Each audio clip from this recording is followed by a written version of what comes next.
جو بھی اچھی بات سنو اسے لکھ لو، پھر یاد کر لو اور پھر آگے بیان کرو۔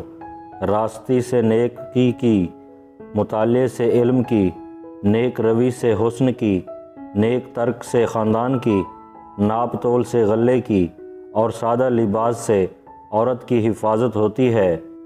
جس شخص میں فیاضی اور علم تکبر کے ساتھ ہو، اس سے یہ کہیں بہتر ہے کہ اس میں بخیل اور جاہل علیم کے ساتھ ہو۔ جو شخص اپنا قیمتی وقت رائیگاں نہیں صرف کرتا اور جس کو خیالات پر قابو ہوتا ہے، وہی شخص عالم ہوتا ہے۔ بہترین انسان وہ ہے جو اقبال کے زمانے میں خدا کا شکر گزار ہو اور ادبار کے وقت صبر اختیار کرے۔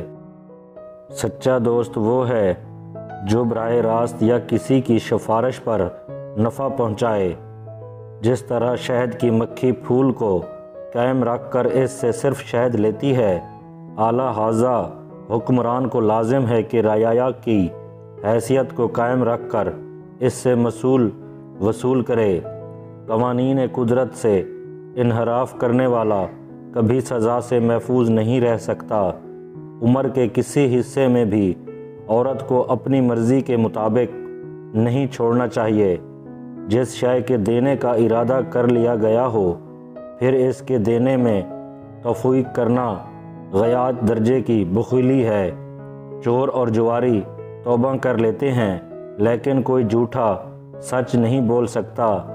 ایک بار کہا میں نے یقین کیا، دوسری بار کہا شک ہو گیا، قسم کھائی جھوٹ سمجھا۔ علم حاصل کرنا چاہتے ہو تو پھر سختیاں برداشت کرنا سیکھو۔